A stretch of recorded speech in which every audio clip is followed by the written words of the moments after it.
तो आज मैं आपको एक अनोखी रहस्यमय कहानी सुनाऊंगा। अगर आप चैनल पर नए हैं तो अभी सब्सक्राइब कर ले तथा कहानी पूरा देखे। अंत में एक अनोखा रहस्य छुपा है। धन्यवाद। तो सुनिए। प्राचीन काशी नगर के समीप एक आश्रम में प्रबुद्ध नामक एक विद्वान और धार्मिक व्यक्ति रहता था। प्रबुद्ध स्वयं को परम शुद्ध मानता था।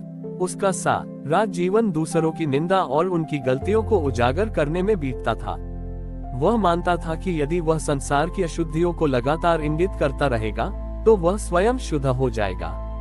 प्रबुद्ध सुबह से शाम तक बस यही देखता था कि कौन भक्त अपनी पूजा ठीक से नहीं कर रहा है, कौन व्यापारी बेईमान है और कौन साधु नियमों का पाल नहीं कर रहा है। वह अपनी तीखी आलोचनाओं से पूरे आश्रम और नगर में कुख्यात था। प्रबुद्ध को अपने इस कार्य पर बहुत गर्व था, क्योंकि उसे लगता था कि वह धर्म की रक्षा कर रहा है। एक रात प्रबुद्ध ने स्वप्न में खुद को एक विशाल चमकदार शुद्ध सरोवर के किनारे खड़ा देखा। ये सरोवर इतना निर्मल था कि इसमें स्वर्ग का पूरा प्रतिबिंब दिखाई दे रहा था। किनारे पर कमल के आसन पर भगवान विष्णु विराजमान थे। प्रबुद्ध तुरंत भगवान के चरणों में गिर गया और बोला, हे प्रभु, मैंने अपना पूरा जीवन संसार की अशुद्धियों को पहचानने और उन्हें दूर करने में लगा दिया। मैंने धर्म की रक्षा के लिए सभी की निंदा की। अब मुझे इस सरोवर में स्नान करके परम शुद्धि और मोक्ष प्रदान करें। भगवान विष्णु ने प्रेमपूर्वक प्रबुद्ध की ओर देखा और बोले, वत्स, तुम अवश्य इस सरोवर में स्नान कर सकते हो, पर उससे पहले तुम्हें एक छोटा सा कार्य करना होगा। भगवान ने अपनी छड़ी से इशारा किया और सरोवर के पानी में अनगिनत छोटे छोटे काले कण तैरते हुए दिखाई दिए। भगवान ने कहा, ये काले कण इस संसार की अशुद्धियां हैं, ईर्ष्या, लालच, झूठ और अहंकार। तुमने अपना पूरा जीवन इन्हें पहचानने में लगाया है।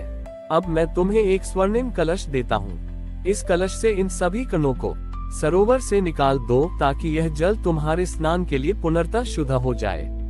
प्रबुद्ध तुरंत उस स्वर्णिम कलश को लेकर सरोवर में कूद गया और उन काले कणों को बाहर निकालने का प्रयास करने लगा। लेकिन जैसे ही वह एक कण को बाहर निकालता, उसकी जगह 100 नए कण पानी में दिखाई देने लगते। प्रबुद्ध घंटों तक ये व्यर्थ प्रयास करता रहा। वह थककर हार गया और निराश होकर भगवान के सामने गिर गया। उसने कहा, प्रभु, यह असंभव है। मैं जितनी अधिक अशुद्धियों को बाहर निकालता हूँ, उतनी ही अधिक संख्या में वे प्रकट हो जाती हैं। संसार की अशुद्धि कभी समाप्त नहीं हो सकती।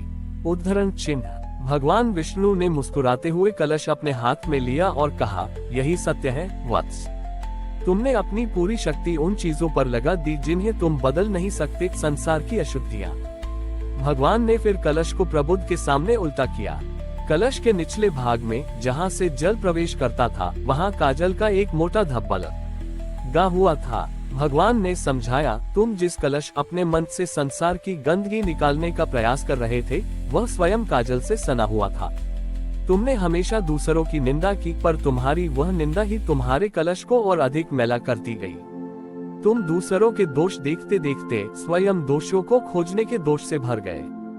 भगवान ने अंतिम शब्द कहे, सच्ची शुद्धि बाहर की गंदगी को खोजने में नहीं, बल्कि अपने मन के भीतर की गंदगी को धोने में है। जिस दिन तुम दूसरों को देखना छोड़कर अपने कलश को शुद्ध कर लोगे, उस दिन तुम संसार की अशुद्धि से प्रभावित होना बंद कर दोगे।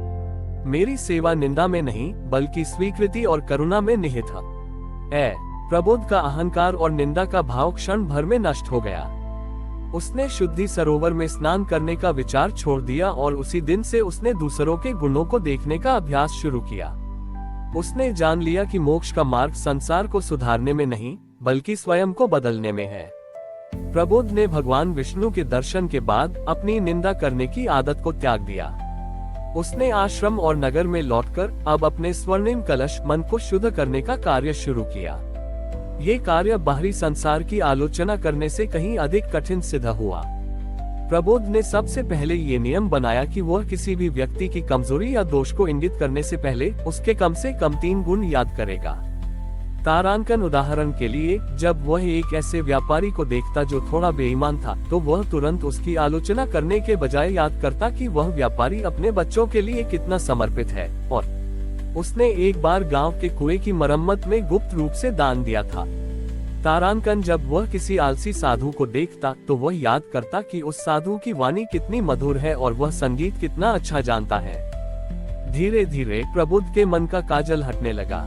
उसने पाया कि जब वह दूसरों के गुणों पर ध्यान केंद्रित करता है तो उसके भीतर एक अनोखी शांति उत्पन्न होती है और उसे संसार कम अशुद्ध दिखने लगता है।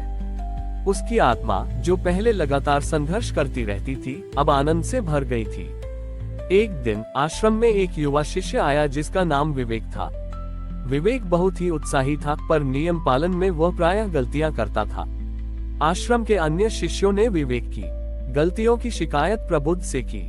प्रबुद्ध ने उन शिकायतों को सुना और उसके मन में वर्षों पुरानी आदत फिर से सिर उठाने लगी। ये तो स्पष्ट गलती है। धर्म की रक्षा के लिए इसे तुरंत सुधारना मेरा कर्तव्य है। यदि मैंने इसे नहीं सुधारा तो मैं आलसी कहलाऊंगा और यह मेरी नई शुद्धि के मार्ग को रोक देगा। प्रबुद्ध ने विवेक को बुलाने का निर्णय लिया। वह जैसे ही खड़ा हुआ, उससे उसी समय शुद्धि सरोवर का दृश्य याद आया, पानी के काले कण और उसका मैला कलश। प्रबुद्ध तुरंत रुक गया। उसने खुद से पूछा, क्या मैं इसे सुधारने के लिए बुला रहा हूँ या इसे गलत साबित करने के लिए? उद्धरण चिन्ह। उसने अपना मन शांत किया और विवेक को बुलाने के बजाय उसने स्वयं विवेक के पास जाने का निर्णय लिया।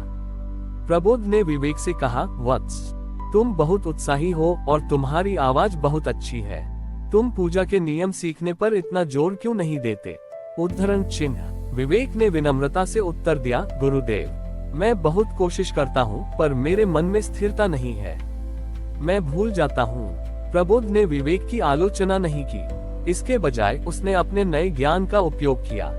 उसने विवेक की उत्कृष्ट वाणी को उसकी दोष से जोड़ा। प्रबुद्ध ने कहा, ठीक है वत्स, तुम्हारी वाणी बहुत मधुर है। आज से तुम पूजा के नियमों को गाकर याद करोगे। जब तुम उन्हें मधुरता से गाओगे तो तुम्हारा मन स्थिर रहेगा।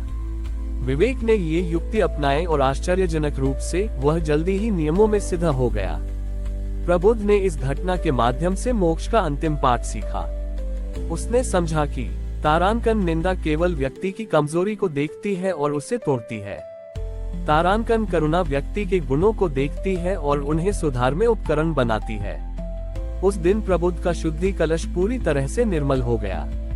उसने जान लिया कि भगवान विष्णु की सच्ची सेवा दोषों को खोजने में नहीं, बल्कि हर व्यक्ति में निहित अच्छाई को उभारने में है। उसका आश्रम शीघ्र ही निंदा के स्थान पर स्वीकृति और प्रोत्साहन का केंद्र बन गया।